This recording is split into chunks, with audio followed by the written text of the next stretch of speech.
Bonjour à tous, j'espère que vous allez bien. Bienvenue sur ce démon concernant Dockerfile. Donc là, supposons que un client nous a contacté. Lui, il possède déjà un site web et il souhaite le dockeriser. Nous, notre tâche, ce sera de construire la recette pour créer l'image. Nous allons le builder, l'exécuter et puis l'envoyer au niveau de Docker Hub. D'accord? Voilà. Donc, nous allons commencer d'abord par cloner le projet qu'il nous a envoyé. D'accord? Voilà. Donc, ici, on va faire un git clone, que le lien. D'accord? Donc, une fois l'image, autrement dit, le projet est téléchargé. Donc, j'ai les fichiers. Donc là, je vais écrire mon fichier Dockerfile. Donc là, je l'avais déjà créé. Donc là, ici, comme on a expliqué, donc la commande from. Là, on spécifie l'image de base. Donc ici, on utilise une machine Ubuntu. Donc on spécifie Ubuntu. Donc là, ici, on spécifie le mainteneur. Là, ici, moi. Donc vous donnez juste vos informations. D'accord? Donc ici, au moment de l'exécution, on doit faire d'abord un update, puis installer le Nginx, donc qui est notre serveur web. Donc l'option Y ici, donc c'est très important parce que donc au moment de l'exécution de de l'image, donc ça doit pas être interactif, donc quoi. Donc pour éviter l'interactivité, faut penser au préalable, à ces éléments-là, quoi. D'accord? Donc ici, la commande add. Donc ici, on spécifie le dossier. Donc ici, c'est le dossier qu'on vient de cloner sur notre kit. Et là, ce dossier-là va être copié sur ce répertoire-là. Donc var 3w html. Là, le port d'exposition, est le port 80 et le entry point, donc c'est rien d'autre que comment on va exécuter notre container. Je vais y arriver. Donc là, on lance le Nginx et là, on l'exécute en arrière-plan. D'accord? Donc c'est juste ça le contenu de notre Dockerfile. Donc en quelque sorte, c'est la recette qui nous permet de créer l'image.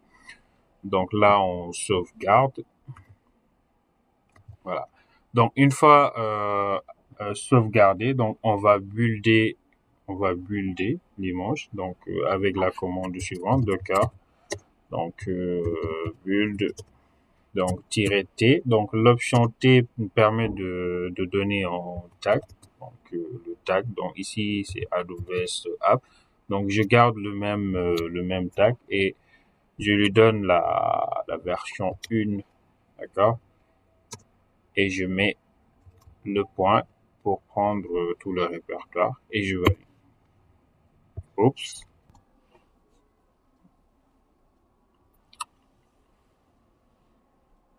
Voilà, c'est en cours d'exécution. Voilà. L'image s'est buildée avec succès. Donc là, vous voyez successful.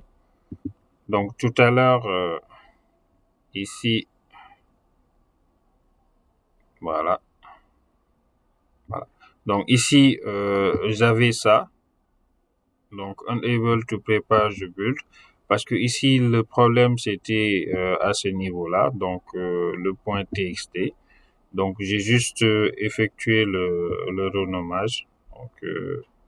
Voilà, ici vous voyez. Donc j'ai écrasé le fichier et j'ai supprimé le point .txt. Donc c'était juste dû à l'extension. Et puis j'ai rebuildé. D'accord?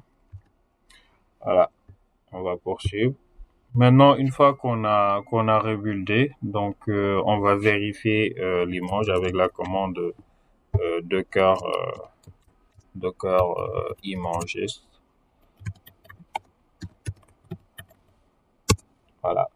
Donc, vous voyez, l'image est présent.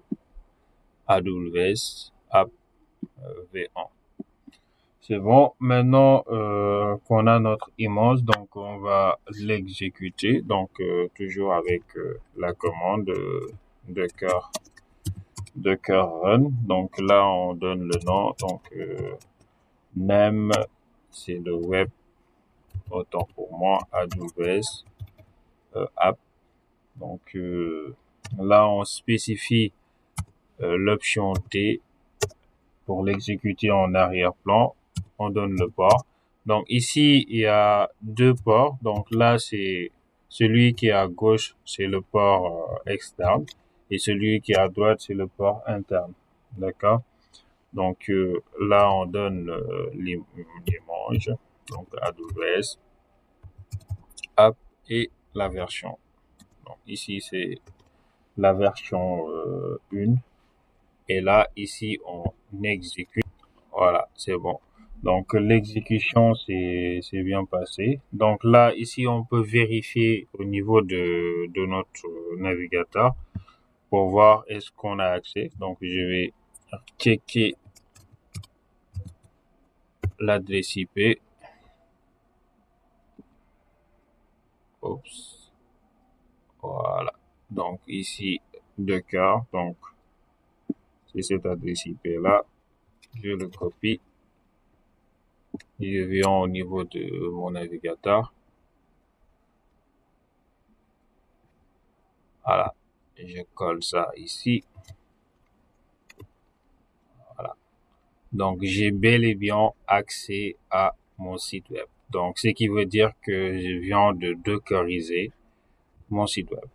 Donc, vous voyez, c'est vraiment simple, quoi. À travers juste un fichier, donc vous pouvez en un clic dockeriser un site web, quoi. D'accord? Donc là, c'est un site qui est basique. Voilà. D'accord? Maintenant qu'on a effectué ce truc-là, donc on a dockerisé le site. Donc la prochaine étape, ça sera de l'envoyer vers Docker Hub. D'accord? D'accord? Donc pour cela, il vous faudra vous créer un compte au niveau de Docker Hub. Donc la création est très simple. Maintenant, comme avec le principe de GitHub, donc il nous faudra créer un repository. Donc voilà. Donc j'en avais déjà un, d'accord. Donc là, je clique sur Create. Donc et je crée un nouveau repository. Donc là, je l'appelle AWS App. Et là, ici, je le définis en tant que public et je clique sur Create. D'accord. Maintenant que j'ai créé mon repository, donc là, je vais aller au niveau de ma machine locale et faire un push pour que le site que je viens de corriger puisse apparaître ici, quoi. Donc ici, on va se connecter d'abord au niveau de Docker Hub. Donc avec la commande Docker login. Voilà. Donc là, on donne nos identifiants. Docker. Hop. Là, on donne le mot de passe.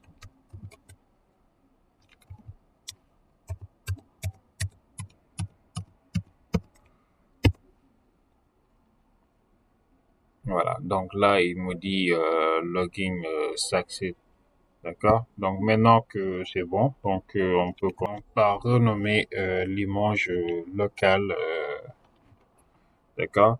Donc là, on va donner un nouveau tag. Donc ici Docker tag. Donc là, ici, on donne l'ID donc de l'image en local. D'accord. Et là, on donne le repo qu'on vient de créer. D'accord. D'accord. AWS. App. Voilà. Donc, et là, on peut donner une version. D'accord. Donc là, c'est juste au moins de renommer notre image qu'on avait en local pour qu'il coïncide avec celui qu'on vient de créer ici, notre repository. D'accord? On valide. Maintenant qu'on a renommé l'image, donc là, on peut appliquer cette commande-là. Donc, git push. Tac, voilà. Et là, on spécifie la version. D'accord? Et on valide. Maintenant, il est en train d'envoyer l'image au niveau de Docker Hub. Maintenant, c'est bon. Donc, on va aller donc vérifier au niveau de Docker Hub, est-ce que ça a été bien envoyé. Voilà. Donc là, si je viens ici et je réactualise, d'accord, je descends un peu. Et vous voyez, donc ici, vous voyez, l'image a bel et bien été envoyée ici. Donc, si vous obtenez ce résultat, sachez que c'est OK.